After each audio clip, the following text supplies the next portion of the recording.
Mari kita bersatu dalam doa. Segala puji syukur kami naikkan kepada Bapa di sorga, Bapa yang sungguh luar biasa. Engkau begitu mengasihi dan mencintai kami, sehingga kami boleh ada di hari ini dalam persekutuan kami dengan Engkau. Oleh sebab itu Bapa dalam sorga, berkati setiap kami yang hadir, bahkan di rumah masing-masing. Biarlah kiranya berkat kuasa-Mu turun di atas kehidupan kami lewat kebenaran firman Tuhan. Terima kasih Bapa, dalam nama Tuhan Yesus kami siap diberkati. Haleluya, amin. Puji Tuhan. Bapak Ibu yang diberkati Tuhan, shalom ya, haleluya. Saudara, mari kita belajar kepada firman Tuhan di pagi hari ini, dan mari kita akan sama-sama membaca di dalam kitab Imamat pasal yang ke-6 ayat yang ke-8 sampai ayat yang ke-13. Mulai dari ayat 8. Tuhan berfirman kepada Musa, "Perintahkanlah kepada Harun dan anak-anaknya, inilah hukum tentang korban bakaran.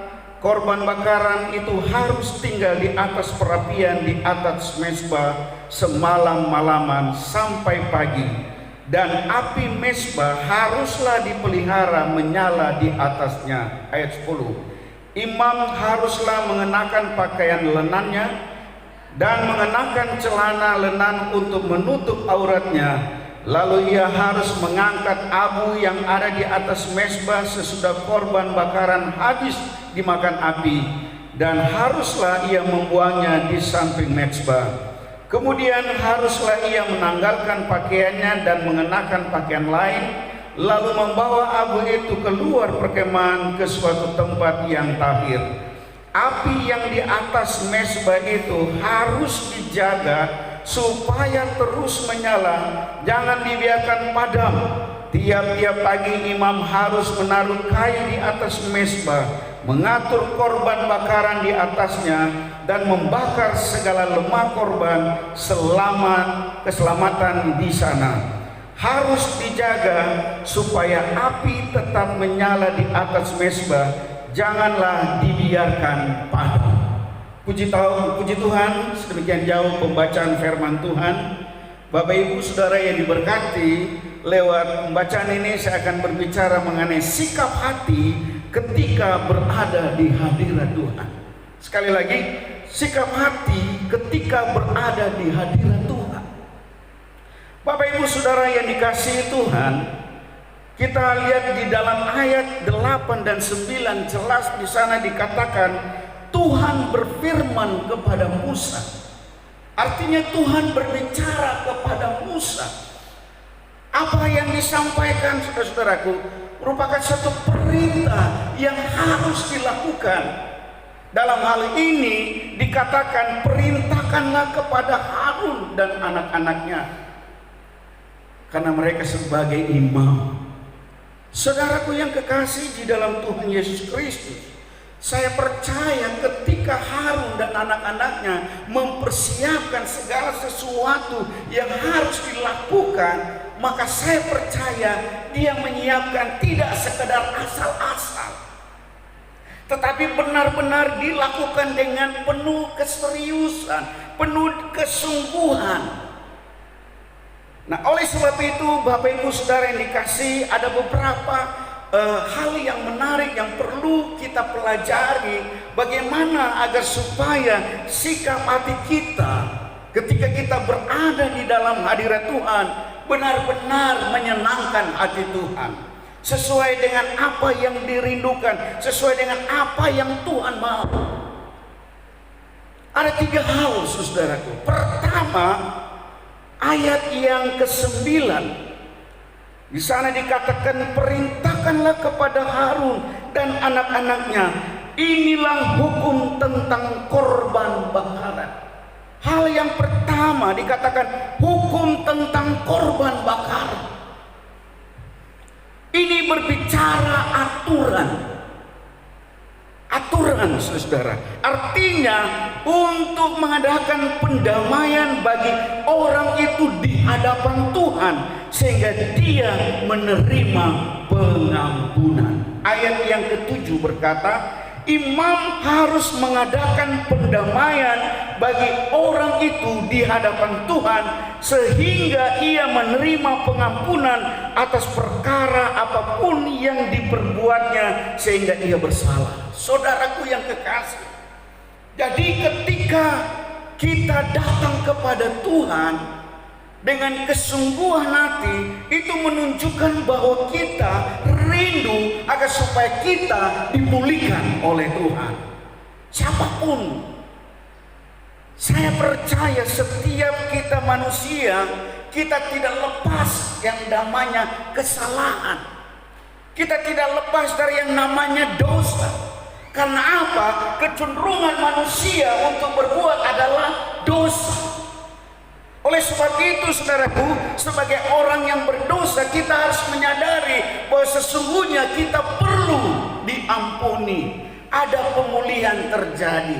Oleh sebab itu, Bapak Ibu Saudara yang dikasihi Tuhan, hal yang pertama dikatakan hukum tentang korban bakaran. Artinya ada satu upacara yang kita lakukan di hadapan Tuhan. Dalam hal ini kita datang kepada Tuhan dalam ibadah, dalam persekutuan. Karena dengan demikian kita akan diampuni, saudara-saudaraku.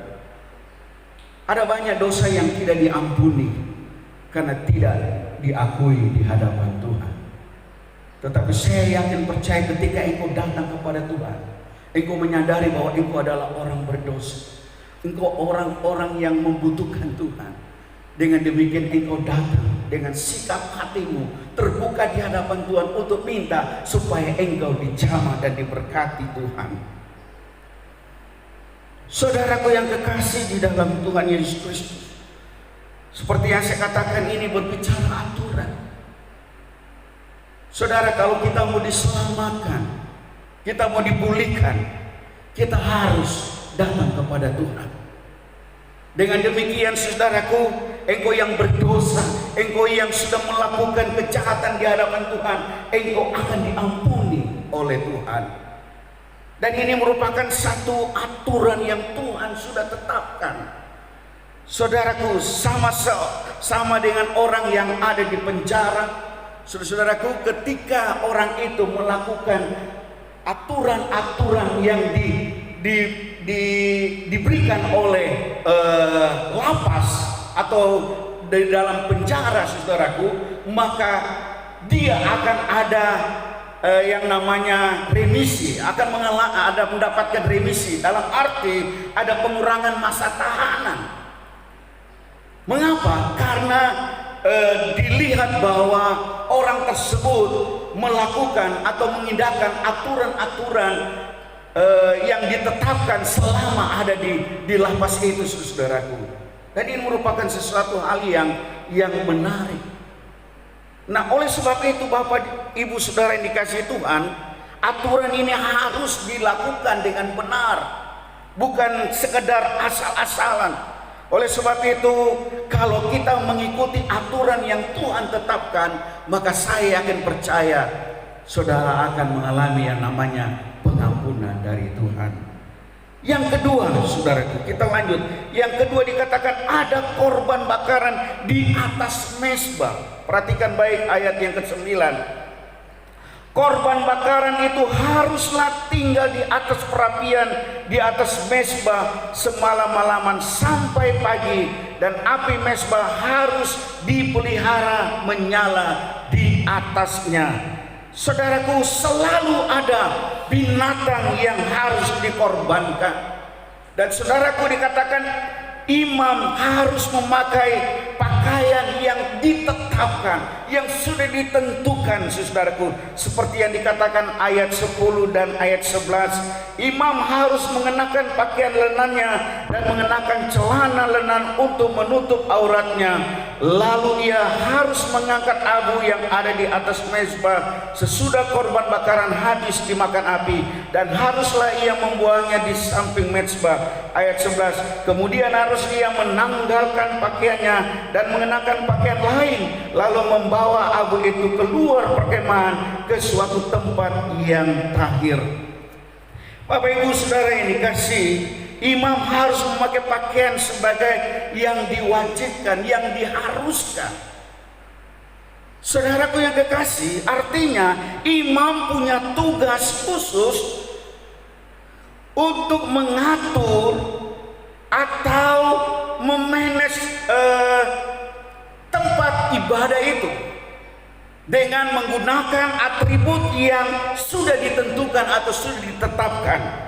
Saudaraku yang kekasih, ini merupakan tantangan. Mengapa saya katakan tantangan? Karena ini merupakan satu tugas pekerjaan yang harus dilakukan dengan benar, harus dilakukan sesuai dengan apa yang diatur, saudara-saudaraku. Dan saudaraku, dikatakan ada korban, saudaraku, dan itu harus dikerjakan dari hari ke hari. Tidak mudah, tidak gampang. Saudara-saudara yang dikasih dalam Tuhan Yesus Kristus, dalam hal ini saudaraku, itu juga bisa berbicara tentang harga yang harus kita bayar. Ketika kita datang ke rumah Tuhan dalam sikap hati yang benar, ada korban yang harus kita korbankan. Mungkin kita tidak korban seperti bangsa Israel, korban lembu, ya, korban domba dan lain sebagainya. Tetapi saudaraku, bisa saja engkau datang ke rumah Tuhan untuk berjumpa dengan Tuhan, engkau harus korbankan uang saudara, tenaga saudara, waktu saudara untuk datang di rumah Tuhan. Bapak Ibu Saudara yang dikasih, dan sebagai orang-orang yang mengasihi Tuhan, yang cinta akan Tuhan, yang namanya pengorbanan itu bagian dari hidup saya dan saudara. Kita tidak akan mengikut Tuhan hanya sekedar berpangku tangan atau sebagai penonton, tetapi kita juga harus mengorbankan sesuatu untuk Tuhan. Nah, saudaraku yang kekasih di dalam Tuhan Yesus Kristus, artinya kita datang kepada Tuhan tidak dengan tangan kosong. Kita datang kepada Tuhan dengan memberkati pelayanan pekerjaan Tuhan. Dengan apa? Dengan persembahan kita, ya, dengan sumbangan kita, bahkan dengan kegiatan-kegiatan yang dilakukan oleh gereja. Saudaraku yang kekasih, dan saya mau katakan, ketika engkau turut ambil bagian di dalam mengorbankan apa yang menjadi milik saudara, itu merupakan sesuatu yang mulia. Ada banyak orang sekarang ini untuk berkorban kepada Tuhan itu pakai hitungan, hitung-hitung, saudaraku. Tetapi saya mau katakan, kalau kita dengan tulus mengorbankan sesuatu untuk Tuhan, maka saya percaya itu sama saja engkau memuliakan Tuhan. Amin. Bukan sekedar engkau ucapkan dengan puji-pujian atau dengan lagu, tetapi lewat perbuatan yang engkau lakukan itu juga memuliakan nama Tuhan. Oleh sebab itu, saudara-saudaraku, dikatakan di sini bahwa pekerjaan imam itu melakukan tugasnya dalam keseharian untuk mengatur korban yang dipersembahkan. Dan yang ketiga, Bapak Ibu Saudara, kita cepat saja, yaitu dikatakan ayat yang ke-12 sampai ayat 13. Api yang di atas mezbah itu harus dijaga terus menyala, jangan dibiarkan padam. Tiap-tiap pagi imam harus menaruh kayu di atas mezbah, mengatur korban bakaran di atasnya, dan membakar segala lemak korban keselamatan di sana. Harus dijaga supaya api tetap menyala di atas mezbah, janganlah dibiarkan padam. Saudara yang dikasihi dalam Tuhan Yesus Kristus, imam harus menjaga agar supaya api terus menyala.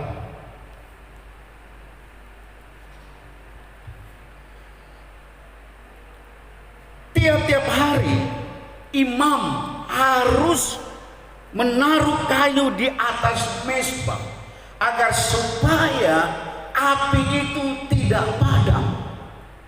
Artinya selama penyembahan kita kepada Tuhan, api Kristus, api Roh Kudus itu selalu menyala atau tetap menyala dalam hati saya dan saudara. Kuasa pengurapan Tuhan tetap dijaga, dipelihara di dalam kehidupan saya dan saudara.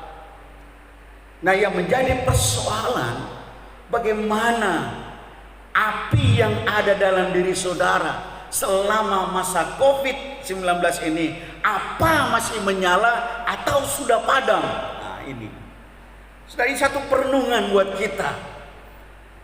Ya, mungkin kita berkata kita ibadah di rumah, tetapi saudaraku, yang menjadi pertanyaan, apakah api Roh Kudus itu masih menyala ketika engkau ada di rumah atau engkau ada di tempat lain?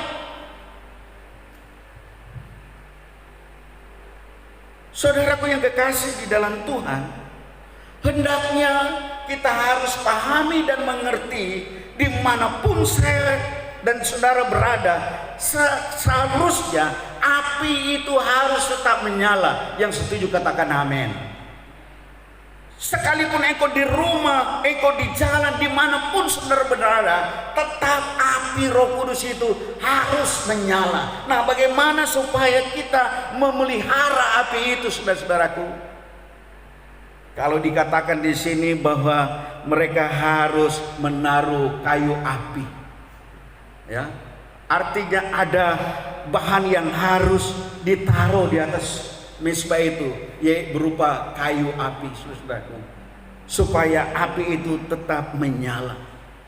Saudaraku yang kekasih, ini menggambarkan agar supaya sekalipun ya kita dalam situasi COVID-19 ini, kita menyadari bahwa ketika kita datang kepada Tuhan, kita berdoa kepada Tuhan dengan sungguh-sungguh, maka saya percaya engkau sedang memelihara api yang sedang menyala dalam hatimu.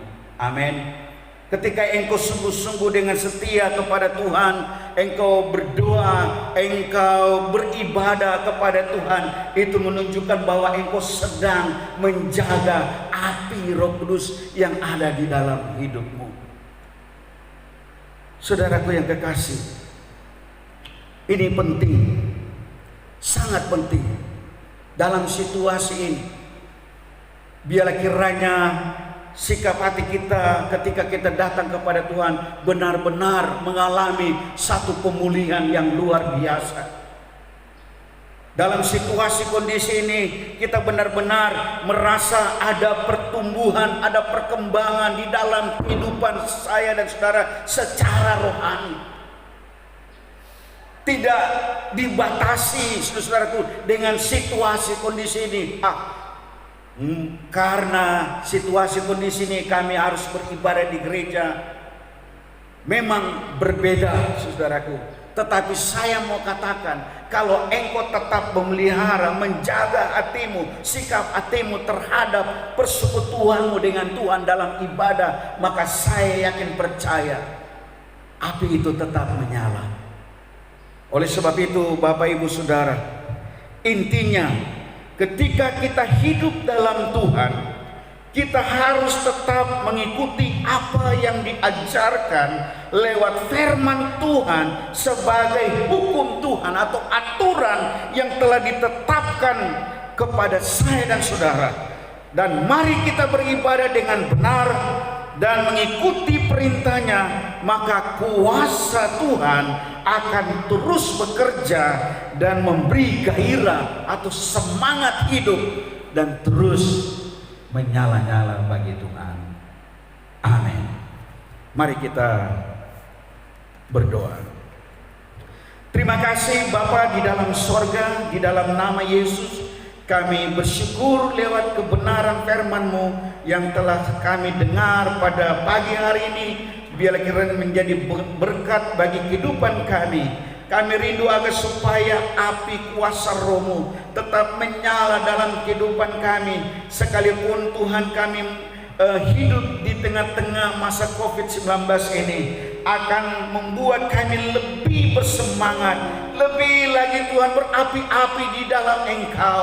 Oleh sebab itu mari kiranya Tuhan tolong, kalau didapati ada api yang mulai padam Tuhan, kami minta biarlah kiranya Engkau sirami dengan kuasa Roh-Mu, sehingga kami boleh melihat api-api yang ada dalam kehidupan kami itu akan terus menyala-nyala, dan kami akan melihat ada sesuatu yang Tuhan akan kerjakan di tengah-tengah kehidupan kami selaku orang-orang percaya. Sekalipun kami tidak beribadah di gereja Tuhan, berkumpul bersama-sama dengan jemaat Tuhan, tetapi dimanapun jemaat-jemaat Tuhan berada, di rumah, di kebun, bahkan di mana saja, kami berdoa supaya api Tuhan senantiasa membakar setiap hati kami, sehingga Tuhan kami tetap bersemangat, beribadah penuh dengan gairah, karena Roh Tuhan sedang bekerja dalam hidup kami. Terima kasih Bapa. Kami tetap berdoa agar supaya Tuhan menolong seluruh umat Tuhan, jemaat Tuhan, dimanapun mereka berada, mulai dari anak-anak sekolah minggu, pemuda, remaja, sampai kepada orang dewasa. Biar kiranya Tuhan berkati mereka, masukkan kami dalam rencana-Mu, berkati keluar masuk kami dimanapun kami berada. Biar kiranya berkat firman Tuhan akan terus mengalir dalam kehidupan kami, dan terus memberkati kehidupan kami, pribadi lepas pribadi, bahkan keluarga demi keluarga. Terima kasih Bapa dalam surga. Inilah doa dan ucapan syukur kami, dan di dalam nama Tuhan Yesus kami sudah berdoa. Haleluya. Amin.